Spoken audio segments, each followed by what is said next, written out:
A paz do Senhor, povo de Deus, louvado seja o nome do Senhor. Mais um dia, louvado seja Deus, mais um desperta crente. Receba essa palavra no poder do nome de Jesus. 26 de junho de 2023, segunda-feira, segundo dia da semana começando, para glorificar a Deus. Que Deus te abençoe no poder do nome de Jesus.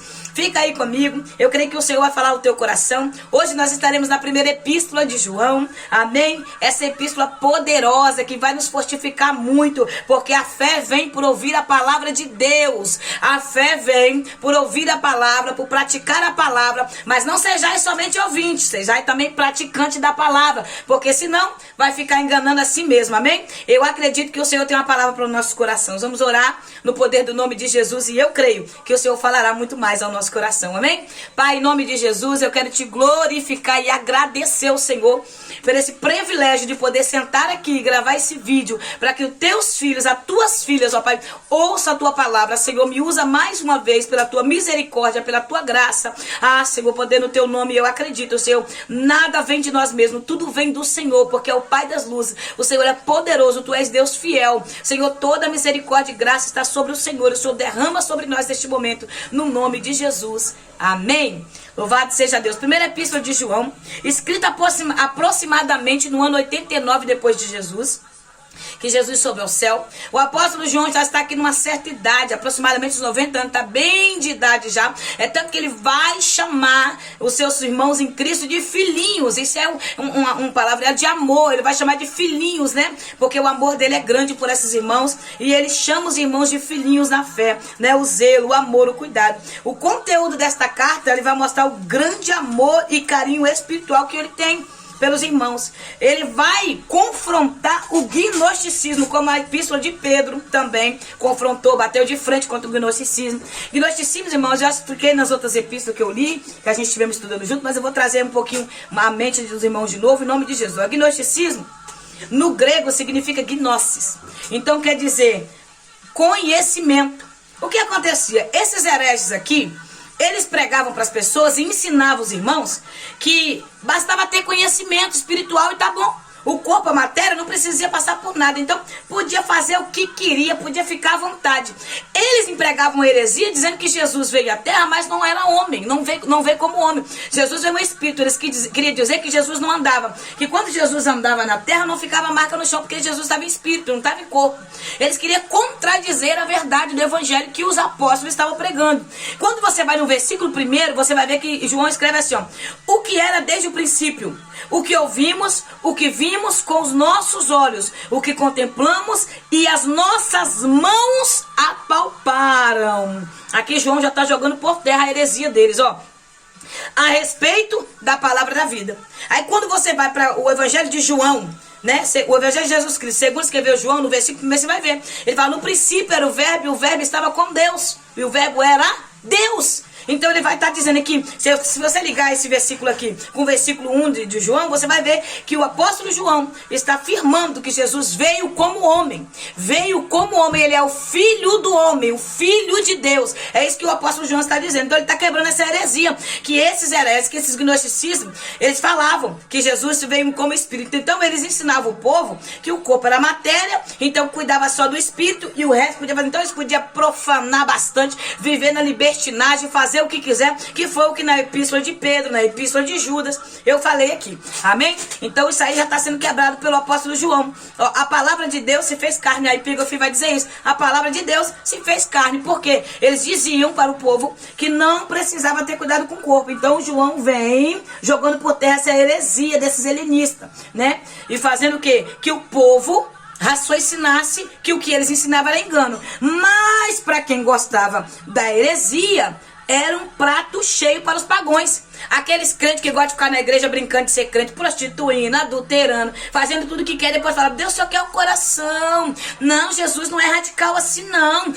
Jesus ama todo mundo, Jesus ama todos. Esse tipo de pessoas que querem viver no pecado e arrumam desculpa para o seu pecado. Os dois versículos que eu quero ler é o versículo 8 e o versículo 9. Diz assim, ó: se declaramos que temos pecado, se declaramos que não temos pecados, enganamos a nós mesmos. A quem a gente engana quando a gente fala que a gente não é pecador? A nós mesmos. Aí eu continuo. E a verdade não está em nós. Mentiroso, aquele que não fala que não é pecador. O crente santarrão, o crente que fala que já tá, né, chegou a um nível espiritual, que ele já não peca mais, que ele já não é mais confrontado, que ele já não é, né, já chegou a um nível espiritual que ele está lá no céu, quarta trindade. Então vamos lá, versículo 9 diz assim: se confessarmos os nossos pecados, ele é fiel e justo para nos perdoar todos os pecados e nos purificar de qualquer injustiça. Uma pessoa falou comigo assim que muitas vezes as pessoas desistem da caminhada porque a própria família não dá crédito, a família persegue, a família desfaz, a família não acredita. E eu, em espírito, eu pensei, né? Porque assim, a Bíblia me ensina em Romanos capítulo 8 que ninguém vai te afastar do amor de Deus. Quem nos separará do amor de Deus? Será o céu? Será a terra? Será o inferno? E ele vai dando várias citações. Quem nos tirará? Só que no final da conclusão do capítulo 8 de Romanos, você vai entender que ninguém te tira do amor de Deus a não ser você mesmo. Então eu entendo que ninguém pode me arrancar de Jesus. Ninguém pode me tirar de perto de Jesus, a não ser eu mesmo a querer sair. Então nós temos que parar de arrumar desculpa para o pecado. Porque muitos de nós estamos vivendo uma vida de pecado, profanando a verdade, não queremos tomar posicionamento, não queremos renunciar aos nossos desejos carnais e nós jogamos a nossa culpa, da nossa irresponsabilidade, passando para terceiros. Nós não podemos passar para terceiros o desejo que eu tenho no meu coração. Se eu não quero renunciar, se eu quero viver uma vida promíscua de pecado, se eu quero viver na vida que eu já estou agradada há muito tempo, eu vou jogar a culpa para alguém. Por quê? Porque eu não quero ter responsabilidade com as minhas atitudes. Então eu não concordo. Eu não concordo. E a gente dizer que pessoas nos tiram do Senhor. Não tira a gente de Jesus. Ninguém tira. Satanás não tem poder, ser humano não tem poder, a não ser que você queira sair de Jesus. Família perseguindo, ministério, seja o que for, ninguém tira a gente de Jesus, a não ser que nós queira. Não tem fofoca, não tem contendeiro, não tem capeta no inferno, não tem demônio na terra, não tem bajulador, não tem mentiroso, não tem enganador. Ninguém para um homem quando Deus levanta. Ninguém para um homem quando Deus escolhe. Isaías 46, versículo 11 vai dizer assim: eu trago de longe o homem da minha vontade. Aleluia! Eu trago para de longe. O Senhor traz da onde Ele quiser. Sabe onde Jesus me pegou? Na sala da minha casa. Jesus me pegou na sala da minha casa e me trouxe. Eu tô aqui para glorificar o nome do Senhor. Dormi bêbada, embriagada, fumava igual uma caipora. Fui dormir 1h da manhã. No outro dia, Jesus entrou na minha casa, me salvou e eu tô aqui pra glória de Deus. Você tá entendendo o que eu tô te dizendo? Ninguém vai te tirar de Jesus a não ser que você queira sair dele. Então nós temos que ser bem honestos conosco mesmo. Se a carne tá gritando mais do que o espírito, nós precisamos alimentar o espírito e parar de alimentar a carne. Gálatas capítulo 5 vai nos falar sobre isso. A quem nós estamos alimentando? Porque a carne milita com o espírito. A carne guerreia com o espírito, porque a carne quer vencer. O espírito guerreia com a carne. Então quem você alimentar mais é o que vai vencer. Então, minha irmã, para de arrumar desculpa, para de dizer que não consegue, para de dizer que não faz, para de dizer que é os outros, começa a posicionamento. É isso que Deus quer de nós, amém? Então a palavra-chave dessa epístola é pecado.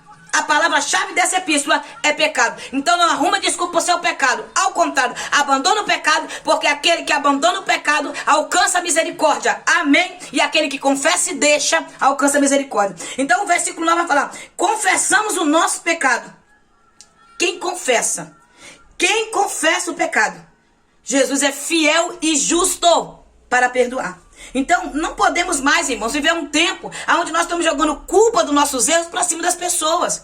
Não passe a culpa dos nossos erros. O versículo 5, ele diz assim, ó: a mensagem que dele ouvimos, ó, ele está dizendo, eu, no João, né? Ele está dizendo, eu, João. A mensagem que nós ouvimos, quem ouviu? Os apóstolos. Os apóstolos ouviram a mensagem de Jesus. Os apóstolos caminhou com Jesus. Foram 3 anos de ministério sendo ensinados, preparados para esta obra. Caminharam com Jesus, andaram com Jesus, viram os milagres de Jesus. Falharam, erraram e viram a misericórdia, viram a mão do Pedro, viu o perdão de Jesus de perto. Pedro negou, traiu Jesus e Jesus perdoou Pedro e fez de Pedro um dos homens maiores dentro da igreja. Como assim, missionária? Fez um homem segundo a vontade dele, levantou um grande apóstolo, um grande pastor que foi o líder dos outros pastores. Pedro foi o líder da igreja. Você está entendendo, irmão? A misericórdia de Deus, a graça de Deus, a segurança mediante a comunhão, nós temos que ter isso. A segurança mediante o conflito, a segurança mediante o amor, a segurança mediante o Espírito de Deus. Nós precisamos ser seguros na nossa fé. Sabe o que essa epístola vai nos trazer hoje, neste momento? A hora que você lê ela, onde você ouvir, e quando você passar a estudar ela, você vai entender que nós já estamos salvos desde quando confessamos Jesus. Mas nós vivemos uma busca de santificação, porque sem santificação ninguém verá a Deus. Então, na mente desse povo, uma vez salvo, sempre salvo. É o que a gente tem que entender mesmo. Nós estamos salvos através de Cristo Jesus. Mas por eu ser salva, não significa que eu vou viver uma vida libertina, profana, dizendo que estou salvo e pronto, posso viver do jeito que eu quero. Já fui salvo, já aceitei Jesus, já batizei tudo, agora eu posso viver de qualquer maneira, porque eu já estou salva. Eu sei que eu estou salva, mas a minha vida de santidade tem que continuar. Eu tenho que buscar santidade todo dia. Eu tenho que se chegar a Deus todos os dias. Esses irmãos aqui, eles estavam sendo perseguidos em muitas áreas. Esses irmãos estavam sendo acusados de canibalismo. Por quê? Porque eles comiam do corpo de Cristo e bebiam o sangue, que é a Santa Ceia. Então as pessoas que não entendiam, esses hereges, distorciam isso. Chamavam os cristãos de canibal. Falava que os crentes estavam comendo gente. Esses crentes estavam sendo perseguidos de todas as áreas. Falava que eles induzia me deu um branco aqui no nome aqui agora, induzir os irmãos de sangue, né, ter relações um com o outro, a casarem um com o outro, sendo que o que eles diziam? Que os irmãos casassem com os irmãos da fé, casasse com os irmãos em Cristo, não irmão de sangue, mas casasse com o irmão em Cristo, que testificasse da mesma fé, que servisse ao mesmo Deus, porque seria menos as provas, seria menos a luta. É esse o conselho que a palavra de Deus nos dá. Se eu sou uma cristã, case com alguém que é cristão também. Irmãs, não procura homens lá fora, procura homens dentro da casa de Deus. Tem homens sérios, homens honestos, mas é isso que ele estava ensinando, que as irmãs não fossem procurar marido no mundo, e os homens não fossem procurar esposa no mundo, mas procurasse alguém que testificasse com a mesma fé. Então eles estavam dizendo que ele estava induzindo que os irmãos casassem com os próprios irmãos. Esqueci o nome que dá, me deu um branco aqui agora, mas o Sangue de Deus tem poder, se eu lembrar eu vou falar. Então nós entendemos isso. Até nessa área estavam sendo acusados de tudo isso e mais um pouco. Então esses irmãos estavam sofrendo muito, irmãos. Eles estavam passando por muita prova, por perseguições. Eles estavam sofrendo por luta. Então muitos hereges entrou com suas traduções mentais, né, que eles achavam que eles estavam ensinando o que era certo. Porque quem vive na mentira, no engano, eles acham que estão certo. Irmãos, eu falo com certeza do que eu estou falando. Se alguém que estiver aqui vendo esse vídeo vai entender o que eu estou falando. Você que não era crente, você que não conhecia Jesus, você que não testificava a fé em Cristo Jesus. Quando nós estávamos no mundo praticando erro, a gente achava que a gente estava certo. Quisesse alguém vir falar para mim que eu estava errado no que eu estava vivendo. Porque eu ia dizer, errado, eu vivendo errado, e você que está na igreja, entendeu? Acusando. Porque hoje as pessoas usam muito como antes e como sempre será assim. Eles vão dizer, tá julgando, não pode julgar. Ei, meu irmão, eu não posso julgar você se a minha vida estiver fora da palavra. A Bíblia brinca, ela não julgueis para que não sejam julgados. Então, para mim julgar, eu tenho que estar apta a julgar. Para mim apontar o seu pecado, eu tenho que estar apta para você analisar a minha vida. É por isso que o apóstolo Paulo falou assim, olhai para nós. É por isso que João, quando sobe ao templo ali, que ele escura o coxo ali em nome de Jesus, ele vai falar, não temos prata e não temos ouro, mas o que nós temos, nós te damos. Levanta e anda. Olhai primeiro para nós, é o que ele fala primeiro.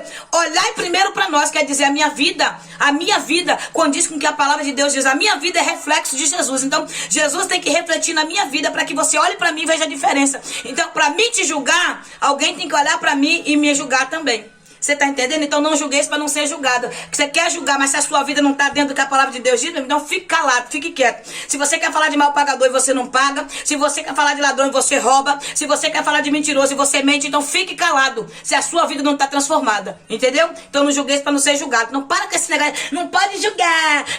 Você tem que julgar pautado da palavra de Deus. Julgamento certo pela palavra. Amém? Aleluia. Louvado seja Deus.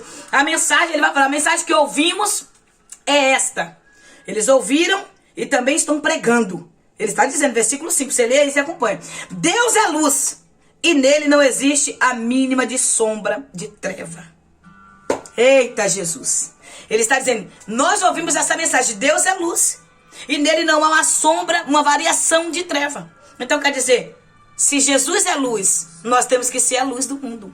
Sal da terra, luz do mundo. É isso que ele está dizendo, sal da terra, luz do mundo. Não tem como eu dizer que siga Jesus e eu estou andando nas trevas. Estou andando no pecado, estou andando no erro, estou vivendo a vida promíscua, estou vivendo no engano. Versículo 6 diz assim, se afirmarmos que temos comunhão com ele, mas caminhamos caminhamos. Caminhar, aleluia, é uma metáfora do meu dia a dia. Caminhar é o meu exemplo, é o meu comportamento durante o dia. Se eu caminho com Jesus, eu vou ter o exemplo dele em mim. Você está entendendo? Eu vou ser o exemplo de Jesus, porque eu caminho com ele. Quem caminha com... Quando você começa a caminhar muito com alguém, você começa a pegar o jeito da pessoa. Você até fala às vezes como a pessoa fala, porque você está caminhando, você tem intimidade, você está andando junto, você conhece aquela pessoa de perto, não de longe. Então você vai ter isso, os traços daquela pessoa. É isso que o apóstolo Pedro está dizendo no versículo 6. Quando nós caminhamos, né, com Jesus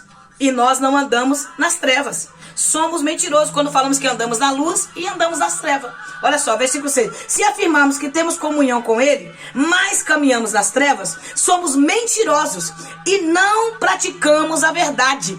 Então, se eu falo que eu sou crente, mas eu ando nas trevas, pecando, mentindo, enganando, eu sou mentirosa. E quantos crentes não estão vivendo na mentira, se enganando a si próprio? O que me chamou muita atenção é o versículo 8, eu vou chegar nele. O 7 diz, no entanto, andamos na luz, como ele na luz está. Jesus, coisa linda. Temos plena, se no entanto, andamos na luz, como ele está na luz, temos plena comunhão com ele. Aleluia. Temos plena comunhão uns com os outros. E o sangue de Jesus, seu filho, nos purifica de todo pecado. Você tem comunhão, meu irmão. Você tá andando com Jesus. Você tá andando em comunhão com a igreja. Eu aprendi. Gente, depois que eu estudei aqui a epístola de Pedro, tem um versículo que agora me fugiu a mente, eu não consigo lembrar. Mas fala assim, sobre andarmos em comunhão. E tem pessoas que vai querer andar na treva e não vai querer comunhão com você. Por quê? Quem vive na mentira não quer a verdade. Então, você vai tentar ter comunhão com pessoas que não querem ter comunhão com você. Quem são essas pessoas? Quem vive na mentira. Quem vive na mentira não quer andar com a verdade, meu irmão. Crente que está vestido de crente, dizendo que é crente, mas não vive na verdade, ele não vai querer ter comunhão com quem quer viver na verdade. Então vai ter pessoas que não vai aceitar a igreja. Você está entendendo? Então a Bíblia é bem clara. Mateus capítulo 5 vai dizer, sereis odiados por amor a mim, pelo amor do meu nome. Mateus capítulo 24 vai dizer, serão odiados por amor ao meu nome. Aquele que testificar o nome de Jesus vai ser odiado por algumas pessoas. Então entenda isso, entendeu? Mas o sangue dele nos purifica de todo pecado. Então não tem acusação, meu irmão, contra você. Não tem acusação, minha irmã. Pode falar o que for. Deus te conhece. Deixa o povo falar. Ó, eu anotei aqui na colinha aqui, ó. Era conhecido nessa época como os cristãos. Aqui, ó. É isso aqui. Eu fiz essa colinha aqui porque os cristãos nessa época era conhecido como o povo do caminho. Olha que coisa linda. O povo do caminho, quer dizer, o povo que caminhava na verdade, o povo que andava direito, o povo que caminhava com Jesus. Então, os cristãos nessa época era conhecido como povo do caminho. Caminho certo, caminho direito, não é caminho errado, não é caminho torto. Não tem, meu irmão, desvio, não tem atalho. O caminho com Jesus é reto, é na verdade. Se declararmos que não temos pecado algum, enganamos a nós mesmos. Pessoas que ficam dentro da igreja cauterizando a sua própria mente, dizendo que Jesus me aceita do jeito que eu tô. Crente nominal, crente que tem nome de crente, mas não é crente. Crente que diz servir a Deus, mas não serve porque é um crente que não lê a Bíblia, é um crente que não ora, é um crente que não jejua, é um crente que não tem compromisso com a igreja, é um crente que não tem compromisso com Deus, é um crente que não tem relacionamento.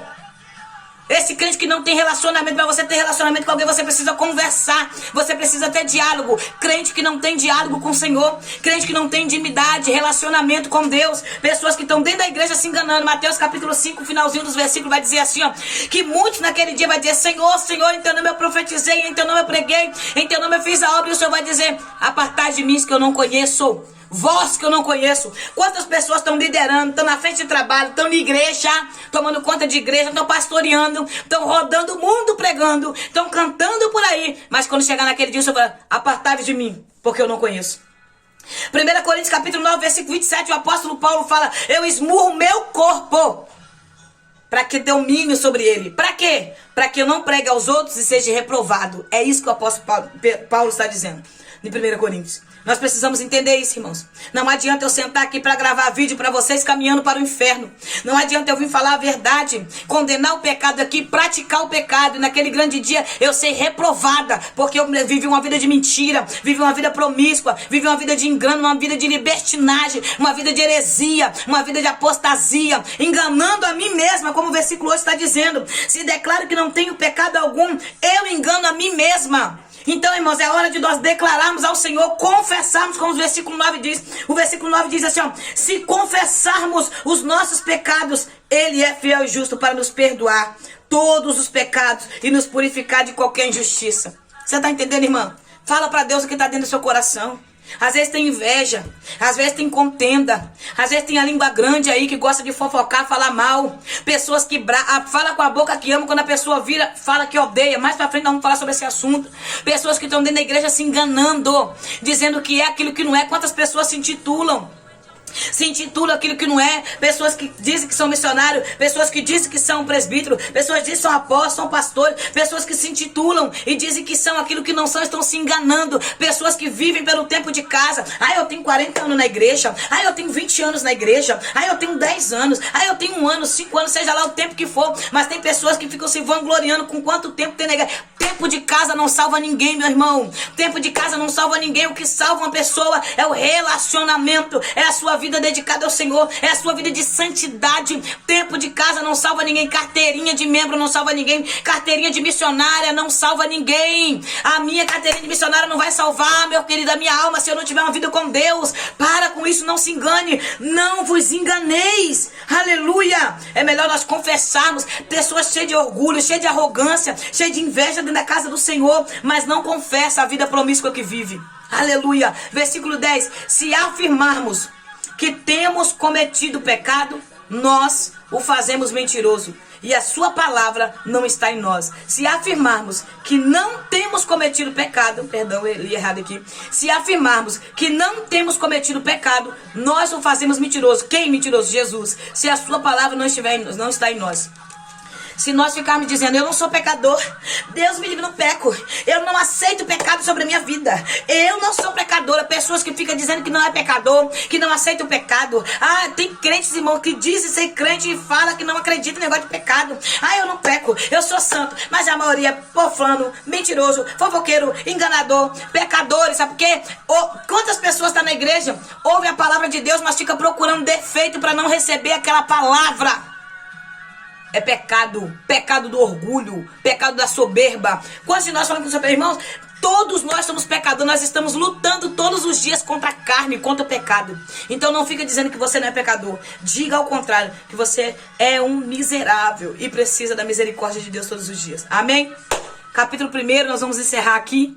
Então, não se esqueça. Nós somos pecadores, nós somos falhos e necessitamos da misericórdia de Deus. Amém? Que Deus te abençoe, que a paz do Senhor Jesus Cristo te alcance neste momento, que a graça e a misericórdia do Senhor te fortaleça. E outra coisa, confessa e deixa para alcançar essa misericórdia. Amém? Não fica acumulando pecado, não tenha pecado de estimação. Mude a sua vida, muda a sua mentalidade para que o Senhor cumpra na tua vida tudo que Ele tem, todo o projeto que Ele tem. Amém? Deus tem coisas grandes para fazer na sua vida e você precisa entender o que Deus vai fazer na tua vida através de quando você nega a si mesmo, toma a sua cruz e siga o Senhor.